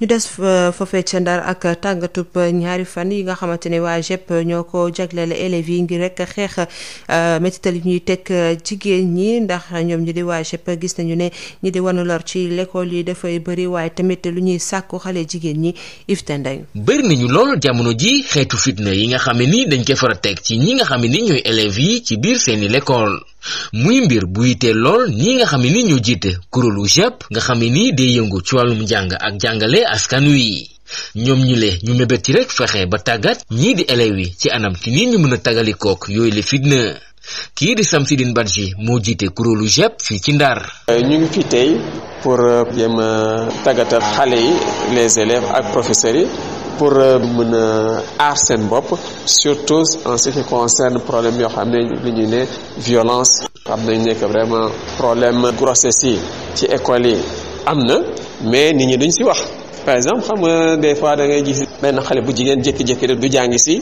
bàyyi école tout ça mais nit ñi duñ jéem a seet lu tax parce que école bi du jéem a seet lu tax kii ñëwatul école dañuy ne dafa abandonné rek jeex na alors que xale bu jigéen bi peut-être dañ ko violé ou bien benn xaritam moo ko teg pression affaire yooyu jusqu'à ce que mu engrossé ko donc ça c'est des trucs de chantage tout ça yoo xam ne xale yu jigéen yi ñu ngi koy subir ci école yi. moom mu yokk ci sax di joxoñ ñii di jàngalekat yi. parce que jàngalekat bu ñu ñëw par exemple ci biir classe bi nga interroger sa élève peut-être jàngul leçon bien peut-être am problème comprendre nga ne ko yow daal da nga nul xam loo gàtt yow daal matière da ngay sonal sa bopp di ñëw école mais yooyu xam nga ne kooku déjà ko jàngalkat bu ko wax élève xam nga ne élève boobu du sawarati pour jàng matière boobu. li ni mel moo waral tey jile ñoom ñu jàpp ne daal jot na nag ñu dugal ci seen yoxoo ngir jéem ci indi saafara kii di Mademba Ndoye muy coordonnateur bu réseau national bu club EVF yu kuréelu JEP.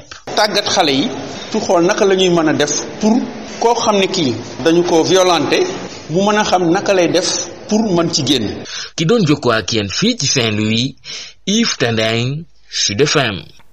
Yves Tendeng liggéeykat bu nekk ak këram loolee mooy mbébétu syndicat bémb liggéeykat yu nekk ci wàllub énergie bi nga xamante ne daal dinay joxe nag 4 fukki caabi yi kër ci seeni membres yi loolu nag mu ngi bokk ci programme yi immobilier cité Aboubacar Sadikh bu nekkee ca Kounoune 4 fukki logement la ñu daal di joxe ci téeméer ak juróom ya yeneen juróom benn fukk ya nag dinañ ko jeexal fii ak juróom benn weer muy financement boo xamante ne nag ci banque de l'habitat la daal di jóge ci lu toll 1 milliard ak ñeenti téeméeri millions dañ ciy teewlu dañ ciy ànd ak Denise Samb. ñi taxawal ko ci atum 2019 coopérative d'habitat syndicat unique liggéeykatu énergie ba nekk ci cité Aboubacar Sadikh bu Kounoune dinañu ko amal ci ñaari pàcc ak téeméer ak juróomi logement samedi bi ñeent fukki ci liggéeykat yi jox nañ leen seeni caabi kër Alassane Ba secrétaire général SUDETEN. tey am nañu mbégte ak kontaante di joxe lu bu njëkk mooy 40 premiers logements yi travailleurs ñun syndicat warul rek yem par exemple damay nekk rek di ñaxtu syndicat ñun bi ñu ko créé dañuy indi renouveau syndical mooy di jël volet social travailleur lenn rek la bëgg mooy nga def ko mu am kër su amee kër am na sutura ñun loolu mooy accompagner duñ ko bàyyi moom rek muy dem diggante lieu de travail am wala muy dem tasek ay banque tasek promoteur déedéet dañ leen di encadrer su leen encadrer en masse loolu mën nañ am ay conditions yu gën a assouplir loolu may ko kër gi suy ñëw prix bi dina yokk. juróom benn téeméeri million koppar gi nga xam ne banque de l'habitat bu Sénégal dugal na ko ci pàcc bu njëkk bi ñaareelu pàcc bi nag moo fas yéene cee dugal juróom-ñetti téeméeri million buñ ko boolee lépp nag dina toll ci 1 milliard ak ñeenti téeméeri million kër yoo xam ne nag mën nañu koo fay fii ba ñaar fukki at ak juróom directeur général Sénélec Papa Mademba Bitèye di woo bénéficiaires yi ñu sàmm bi lay cité. ne lu am solo la ndaxte travailleur boo gis muy liggéey rek lii mooy mbébétam te nit foo dëkk te amoo fa kër dëkkagoo fa da nga fa gane si kon boog bu yàlla dimbalee ba SUDETEN am objectif bi réaliser ko kon boog mu nekk loo xam ne dañ koy encourager ñu ngi remettre clé yi suñu travailleur di leen ñaanal rek yàlla na leen jik yàlla nañ ko muurloo ñoom ak seen njaboot mais surtout di leen fàttali comme ni ko président waxee ku nekk ñu ngi koy ñaan mu jëmbat ñaari garab ci buntu këram ndaxte gis ngeen ko cité bi soxla na ko suuf si nangu na ko kon boog ku ci nekk na am volonté boobu noonu pour ñu mun a maintenir le Sénégal vert bi nga xam ne moom le président santaane. consortium immobilier entreprise bi nga xam ne moom moo tabax projet bi di cité Aboubacar Sadikh bu Kounoune di xam ne nag ñaareelu pàcc bi dinañu joxe caabiwu kër yi fii ak juróom jàpp juróom benn weer Kounoune Denisia Sambo pour Sud FM. Tunisia Samb ñu wax ci wàllub xeex mbëkk mi waa DER daal di financé lu toll ci fanweeri mool ci lu toll téeméer ak juróom-benn fukk millions si suñuy koppar muy nekk ay gaal yoo xamante ne verre lañ ko defaree ay gilet de sauvetage ak yeneen i matériel luñ ci bëgg nag mooy gunge ndaw yu mbuur yooyu le ñoo xamante ne ñoo jógee ci mbëkk mi ngir rek mën a tekk fii ci seen réew délégué général à l'entrepreneuriat rapide di wax na tam dinañ teg beneen enveloppe ci table bi lu toll 100 milliards boo xamante ne dinañ ko mën a jëfandikoo ci atum 2021 bi Papa Amadou Sarr ak Moustapha Sall. waaw tey dañ fi ñëwoon ak président conseil départemental Mbour bi taxaw sama wet Saliou Samb ak Sophie Gladima mi di ministre du pétrole et de l'énergie waa Joal ak préfet wu département Mbour ak acteurs yi DG yi conseillers yi députés yi ñëpp pour remettre financement wu 160 millions de francs CFA ak ay pirogue en fibre de verre ak ay gilet ak ay GPS yi nga xamante ne ñun ak CIRN ñoo lëkkaloo pour jox ko nu mu tudd pêcheurs yi nappkat yi nga xamante ne dañu doon dem si immigration clandestine si bateau yi ñu ñëwaat ñuy wax maanaam rescapé objectif bi mooy lu ñu président Macky Sall sant mooy ñu jox ndaw ñooñu xëy ñu jox leen espoir pour laaj leen ñu bañ a jël bateau yi ñu toog fii réew mi fii tekki fii loolu moo nekkoon suñu tànk tey. 160 millions de francs CFA pour environ 30 personnes tey bénéficier nañu ci financement bi ñeneen ñu ngi koy étudier bu soobee la dinañ ko continuer. discrimination positive lañ def moo tax tey ñu privilégié Mbour ak rescapé yi loolu bu weesoo tamit am nañu enveloppe bu 100 milliards boo xamante ne préparé nañ ko à partir de 1er janvier 2021 et région de départ yi rawatina Mbour ba Joal ba dem Lompoul ba Saint-Louis ba Ziguinchor dans le sud ñoom ñoo ci bénéficié wu pour ndaw ñi toog fi ci réew mi tekki fi. boobu li activité nag ñu ngi ci ànd ak waa CIRN du ñooñee war a defar ay gaal yoo xamante ne verre lañ ko daal di defaree bokk nag ci ay yeesalaat secteur pêche bi CIRN fas yéene ne rek wàññi njëg yi nga xamante ne moom la ñuy defaree seen produit yooyu ngir rek xale yi mën a toog fii ci seen dëkk bàyyi mbëkk mi dañ ci ànd ak Salou Samb mooy directeur général bu CIRN ak Moustapha Sall. waaw xanaa daal en tant que directeur général du CIRN di rafetlu accompagnement bi nga xam ne DER accompagné na ko sama structure pour permettre ba nga xam ne projet national bi nga xam ne son excellence le président Macky Sall da ko def sur place mooy changer gaal yi gaalu bant yi def ko ay gaalu fibre de verre mu mun a nekk lancement bi tey am na 5 pirogues yoo xam ne DER financé na ko jox ko rescapé yi nga xam ne ñoo jóge woon ci géej gi ñëwaat dellusiwaat jàppal leen pour ñu mën a am seen jumtuwaay yoo xam ne dinañ mën a def seen liggéey si anam yu sell et puis yu sécurisé. DER dafa décider accompagner CIRN pour que programme national boobu tamit mu nekk leen mu gën ko lawal ci boppam si pêcheurs yëpp et donc à partir normalement de décembre bi dina am benn enveloppe de 2 milliards boo xam ne DER da ko réserver seulement CIRN pour que pêcheurs yi mën a gis seen bopp ci programme boobu. fii ci Malicounda am na fi 5000 mètres carrés boo xam ne dina am 200 personnes yoo xam ne dañuy liggéey chaque usine bu nekk donc dina am 4 usines yoo xam ne dañuy defar gaal yi donc 800 personnes di ci nar a liggéey charpentiers yi dañ ciy bokk ak xale yi tamit dañuy former pour ñu mën a defar gaal yooyu mais loolu suñ ci jógee day permettre nga xam ne fii ak 10 ans 30 000 période yëpp day nekk loo xam ne dafa. waaw prix yi moom pour mu wàññeeku xam leen ne actuellement prix yi mi ngi nekkoon ci 8 millions boobu mooy doog a ñëw fexe naa ak ministre des finances ak son président Macky Sall ba fexe ne wàcc nañ ko ba nga xam ne am na financement boo xam ne def nañ ko boo xam ne gaal yi passé nañ de 8 millions ba 6 millions donc nag foofu lañ mën a yem parce que gaal yoo xam ne 30 ans la ñuy def di wàññeeku ci lépp. ngëneel rek moo ci am donc daal incha allah demande yi bëri na mais man maa mënagul fournir te incha allah avec samay partenaires yi fexe nañ fexe ba nga xam ne fii 2021 ñu arrivé à 3000 pirogues par an ba nga xam ne en 10 ans. ok ñu daal ci ñaareelu pàccub xibaar yi di wàllub rétro xibaar yu gën a fës benn ci ay bés yi fii ci Sud FM seen rajo dañ ci ànd ak Marie Rosalie Ndiaye.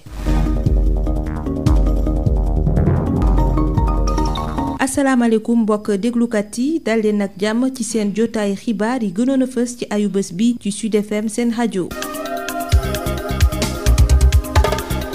ci stratégie de communication bi mu taxawal gouvernement bu Sénégal nee na dafay bëgg di amal ab ndaje fukki fan ak ñeent yu nekk tuddee ko nag gouvernement face à la presse ndaje bu njëkk bi mu ngi ko amal talaata bi ñu génn ca building administratif ci teewaayu fukki jawrin yoo xam ne ñu ngi ci nguur gi bokk na ci poñ yañ fa doon waxtaane mbirum immigration clandestine ak feebar bi nga xam ne mooy dal nappkat yi ci biir géej Aji Fatou Bari. fukki ministre yu gouvernement bi daal di jàkkaarloog taskatu xibaar yi daal di tontu seeni laaj jëm nag ci liñ leen dénk gouvernement bu Sénégal daal di ko door tey li ñu gënoon waxtaanee nag moo di mbëkk mi ndaxte nag ñu bëri dañoo jàpp ne ñàkkum liggéey bi moom moo ko waral waaye Dame Diop yore wàllu emploi ak lii de formation professionnelle daal di indi ay chiffres nag wax liñ fi def ci diiru juróom-ñaari at. ñàkk liggéey bokk na ci li tax xale yi di dem waaye du loolu rek moo tax xale yi dem. ci 2012 boo xoolee ñi nga xam ne am nañ liggéey ñi ngi leen xayma ci fanweeri junni ak juróom-ñaar daanaka ñu teg téeméer ak benn mais ci 2019 ñu multiplier loolu par ñaar ñu def juróom benn fukki junni ak juróom ak ñeent fukk ak ñeent. ndaw yu bëri jàppoon na Espagne moom rek li ñu bëgg a dem ngir mën a tekki waral ba sax réew moomu daal di xaatim ay accord ak réewum Sénégal ki nga xam te ne nag moo di Moïse Sarr ñu daal di ko dénk lépp loo xam te ne dafay laal ndawi Sénégal yi nekk bitim réew ne nag faaw mu leeral benn mbir lu ñuy wax ne dañuy delloo si ñi nga xamante ne amuñu këyit. yu ñu dëggoon mu nekk ay rumeur depuis dimanche ba léegi di wax ne Sénégal yi fa signé benn convention wala benn accord ak waa Espagne pour ñu mën a rapatrier suñu compatriotes yooyu dara amu ci. leneen lu ñu waxtaanee moo di feebar bu bees ba ñu gis ca Caaroy te muy laal nappkat yi Abdou Karim Sall ne nag fi mu toll nii dañuy wëyal gëstu gi ba mën a xam feebar bi fan la jógee. fi may wax actuellement nii amaguñu benn résultat ci algues yi waaye du ñu yem ci algues yi tant que amuñu lu leer mun nañ sax dem ci li nga xam ne moom mooy carburant bi nga xam ne moom mooy li gaal yi di sol ci ay bidon mun nañ dem ci ay filets yi ba keroog incha allah ñu am lu ñu leer ci li nga xam ne moom mooy feebar bi. mu mel ni gouvernement bi fi mu toll nii saa su fukki fan ak juróom jotee dafay daal di janoog taskatu xibaar yi lépp rek ngir waxtaanee mbir yi nga xamante ne dafay laal askan wi. ca boobee ndaje sax le ministre de l'intérieur dëggalee ne élection locale yi ñu dëgmal dañu koy dàkk ba jëmi jamono muy xamle ni ab loi bu ñu wote ca assemblée nationale moo sóor lu ni mel mu di ab consensus boo xam ne tax na ba ñu amal ab audit boo xam ne dañ koy def ci fichier électoral bi fii ci Sénégal te ci noonu lañuy tànne ab date boo xam ne ci la ñu tëgg yooyee élection ñu déglu Antoine Félix Diome ci micro Adji Fatou Bari. élection yi bu président de la République moo tëb reporté ko wala ministre de l'intérieur mais député yi ñoo voté benn loi bi ñu voté benn loi bi ñu voté loi bi nga xam ne moo reporté élection yi dañu njëkk a constaté ñoom que les commissions politiques bu dialogue national du président de la République mettre sur place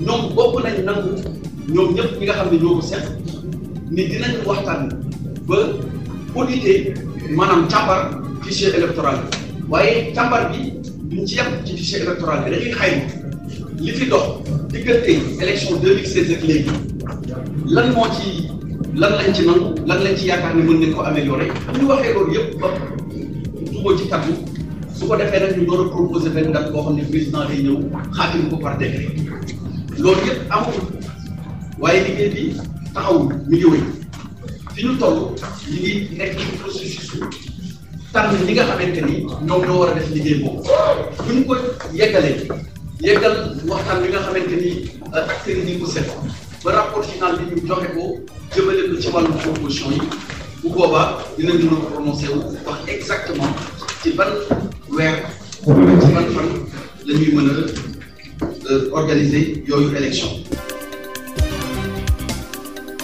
feebar bi nga xam ne mooy dal nappkat yi ci biir géej gannaaw ba ñu defee ay prélèvement génne nañu ay résultats yu wane ne bokk na ci liy jox feebar bi yooyee nappkat mbaal yi nga xam ne moom la ñuy nappee jën mu di ay résultats yoo xam ne dalul xel bu ñu sukkandikoo ci ab rapport des associations pour la promotion et la responsabilisation des acteurs de la pêche maritime ka ko jiite di xamle ne mbir mi lu ñu duppee alerte sanitaire la maanaam du lu ñu war a soofantal muy woo kilifa yi ngir ñu wax dëgg gi askanu Sénégal ngir ñu xam fu ñu féete Gawsu Gueye moo jiite ab rapam ñu teewlu ko ci jokkoom ak Mame Diarra Da Silva. ñoom dañu ne nañu jublu nañu bàyyi xel ci fiile yi nga xam ne mooy maanaam mbaal yi nga xam ne moom la nappkat yi di nappee man li ma bëggoon xam yan mbaal la mbaalu caasi la wala mbaalu garay yi la comme ça nit ñi xam mais li ëpp solo ñun li ñu bëgg a xam mooy mbaal mi bu fekkee boo ko laalee mu dal la c'est parce que mbaal mi am na lu mu laal loo xam ne daf koy indil tooke ba nga xam ne yow boo ko laalee mu dal la ñun loolu la ñu bëgg a xam mais bu la ñu ne dem leen ci mbaal yi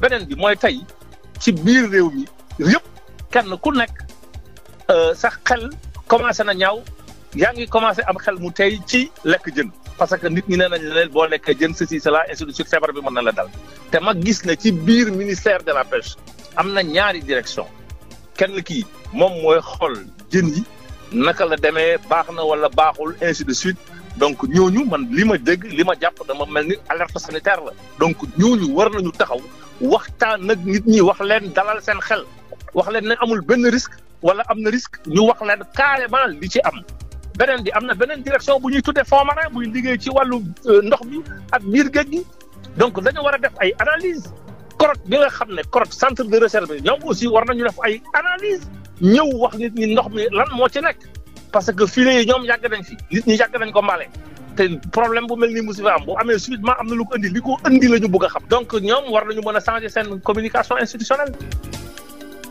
projet de budget bu atum 2021 arrêté nañ ko ci ñeenti junni ak juróomi téeméer ak juróom-ñett fukk ak juróom-ñeent ak lu tegal ci ay milliards ci sunuy koppar ñu ëpp ci député yi daal di ko wote ci assemblée nationale alxames gi ñu génn bokk na nag ci la gën a fës ci seen waxtaan déficit budgétaire bi nga xam ne toll na ci juróom-ñaari téeméer ak ñeent fukki milliards ak lu soxal bor bi nga xam ne Sénégal am na ko jawriñ mi ñu dénk wàllu finance ak budget moom ba mu jëlee kàddu gi mu ngi doon leeral ana lan moo tax Sénégal di lépp ngir mën a financer ay investissement yoo xam ne day tax réew mi daal di sukkaliku ñu teewlu kàddu yi Abdoulaye Daouda Diallo ci micro Amadou Moustapha Dia. xam nga soo gisee effectivement comme ni nga ko waxee recettes yi 3226 milliards dépenses yi nekk 3969,9 milliards effectivement mu am déficit boobu comme ni nga ko waxee muy 5% yi muy 749 milliards 43 milliards 900 millions mais dama la bëggoon rappeler tamit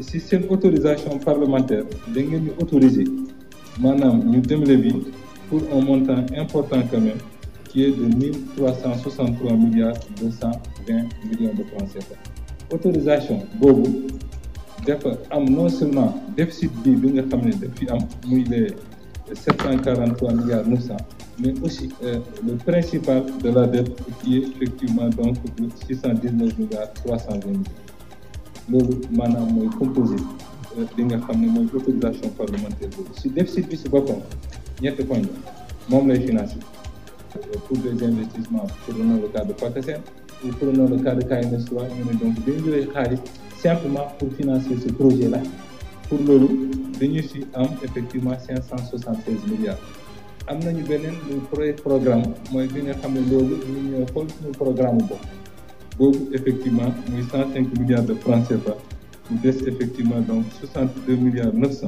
dañu koy wuti maanaam si banque yu nekk dans notre sous-région donc loolu suñu ko amee effectivement donc c'est pour pouvoir financer notre développement man wax naa leen ko fii c'est pourquoi effectivement su ma waxee ne suñu dette bu ñu am ren dans le cadre de la Covid c'est une mauvaise dette c'est parce que j'estime que suñu des débuts c'est pour faire de l'investissement c'est pas pour fonctionner avec mën nañu wax ne effectivement am nañu recette simplement de 3226 milliards il faut ñu am dépense yu toll nañu yem foofu mais soo bëggee def développement am nga salaire bi ngay fay am na fonctionnement bi ngay fay am na dette bi nga xam ne da nga koy rembourser soo bëggee def investissement mais nécessairement il faut quand même nga accepter dem lebi tuuti pour indi ko et c'est cet endettement qui justifie justement ce déficit que nous sommes en train justement donc de vivre. ci wàllu tàggat yaram réew mi di Argentine mu ngi jooy ki nga xam ne moom la jàppee ni ab héros di Diego Maradona nga xam ne dafa génn àdduna àllarba gannaaw ab arrêt cardiaque ci juróom-benn fukki at mu di ab ñàkk boo xam ne laal na képp koo xam ne football da di sa mbir. Roger Mendy nekk ab ancien international sénégalais mës a jonganteeg moom gannaaw ab match amical boo xam ne mu ngi doon dox ci diggante Monaco ak Argentine ba ñuy waajal mondial 1990 di fàttaliku xarañteef bi nga xam ne Diego Maradona mu ngi ko doon wone ci kanami ñoñam ñu teewlu ay kàddoom. en tant que footballeur li ma war a wax ci Diego bari na mais fii dañ koy gàttale parce que Diego li mu doon def doon laaj sax ndax ni bi mën na def lii doon def ci biir terrain bi parce que Diego dafa nekk footballeur boo xam ne footballeur bu doy waar football boo xam ne boo ko respecté mu respecté la nit la boo xam ne joueur la boo xam ne bu duggee ci terrain bi yow di ko respecté parce que bu fekkee da nga fa bëgg a xuloo moo la ëpp xuloo bu fekkee day football nag nga teg ko ci yoon mu teg ko ci yoon mooy nit koo xam ne rek yaa ngi dégg moom daal uude la doo ñëwee rek noonu lan lay ñawale waaw moom ragalul dara te amul loo xam ne dana ko ragal mu nekk jour boo xam ne c'était une classe mondiale am na demoon na ba nga xam ne sax ñu bari extraterrestre lañ koy tuddee waaw loo xam ne sax yéema ne bokkul ci mbindeef parce que ndax li mu doon def dafa mënoon trop li mu doon def am naa chance su jouer boobu am naa chance waxtaan ak moom benn yoon waxtuma ñi nga xam ne ñoo ko xam ñoo ma ko gën a xam bu baax c'est que moom mënu ma leen wax ni xam naa ko bien que sama morom la jamono yi mu doon football fële man maa ngi woon France di football moom ma ngi woon Espagne di football après moom ma jiitu Italie bi may ñëw Italie nag fekk na moom moment boobu la commencé woon am ay problème ak naa. mbokk déglukat yi yile xibaar gënoon a fës ci ayu bés bi ci Sud FM seen rajo ma leen di jaajëfal di leen jox dig daje dibeer bi di ñëw.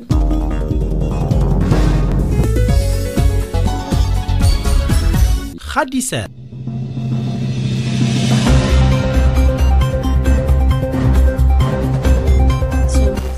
koy jaajëfal moom Marie Rosalie Ndiaye mbokk yi fi la ñuy yem ak yéen ci xibaar yi gërëm leen sant leen seen ànd ak rajo Sud FM gërëm it Alassane Wade mi nekkoon ci xarale gi bu juróom-ñeenti waxtu jotee xam sa liman woon dina fi teew ngir tënkab xibaar yi ñu yend ak jàmm.